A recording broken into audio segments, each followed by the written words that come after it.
Dollar বাজারে কেন্দ্রীয় bank হস্তক্ষেপ করবে না, তবে কোনো ব্যাংক ফরওয়ার্ড ড্রিলিং বা অগ্রিম ডলার বিক্রির নামে কারসাজি করলে নেওয়া হবে ব্যবস্থা। দেশের সকল বাণিজ্যিক ব্যাংকের ট্রেজারি প্রধানদের সাথে বৈঠকে হুঁশিয়ারি দেন বাংলাদেশ ব্যাংকের গভর্নর।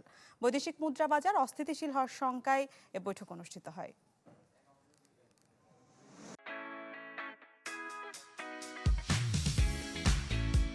নাদিয়া ফার্নিচার।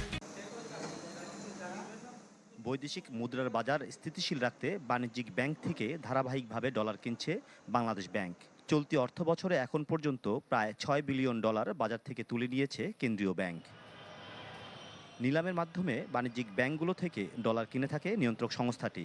তবে সম্প্রতি কেন্দ্রীয় ব্যাংকের কাছে ডলার বিক্রি করতে আগ্রহ হারাচ্ছে বাণিজ্যিক ব্যাংকগুলো। বাংলাদেশ ব্যাংক ১২২ টাকা ৭৫ পয়সা দরে ডলার কিনছে বাণিজ্যিক ব্যাংকগুলো থেকে। বিপরীতে ব্যাংকগুলো গড়ে ১২২ টাকা ৮৩ পয়সা দরে ডলার বিক্রি করছে গ্রাহকদের কাছে। এমন পরিস্থিতিতে বাণিজ্যিক ব্যাংকগুলোর ট্রেজারি প্রধানদের সাথে বৈঠক করেছে বাংলাদেশ ব্যাংকের গভর্নর। বৈঠকে বর্তমানের বৈদেশিক মুদ্রার বাজারের বাস্তব অবস্থা জানতে চান ট্রেজারি প্রধানদের কাছে। বলেন, বৈদেশিক মুদ্রার বাজার রাখা হবে কেন্দ্রীয় ব্যাংকের হস্তক্ষেপ মুক্ত। বাংলাদেশ ব্যাংক হস্তক্ষেপ করবে না, প্রাইসিংয়েও করবে না, এবং মার্কেট ড্রাই হয়ে যাবে তারপরে বাংলাদেশ ব্যাংক ক্রয় করার চেষ্টা করবে, এই ইচ্ছাও বাংলাদেশ ব্যাংকের নেই।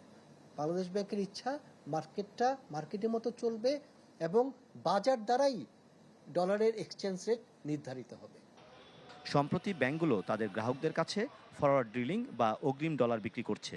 এতে গ্রাহকদের ডলারের বাড়তি মূল্য গুনতে হচ্ছে। তাই বাজার কারসাজি বা বাড়তি মূল্য নিয়ে সতর্ক করেছে বাংলাদেশ ব্যাংক। বাংলাদেশ ব্যাংক চায় যে ব্যাংকগুলো যাতে ডলার নিয়ে কোনো প্রকার ফাউল প্লে না করে, প্রাইসটাকে কারসাজি করে প্রাইসটা যাতে না বৃদ্ধি করে।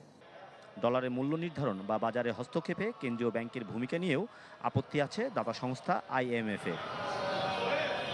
মাসুম মিয়া, চ্যানেল 24, ঢাকা।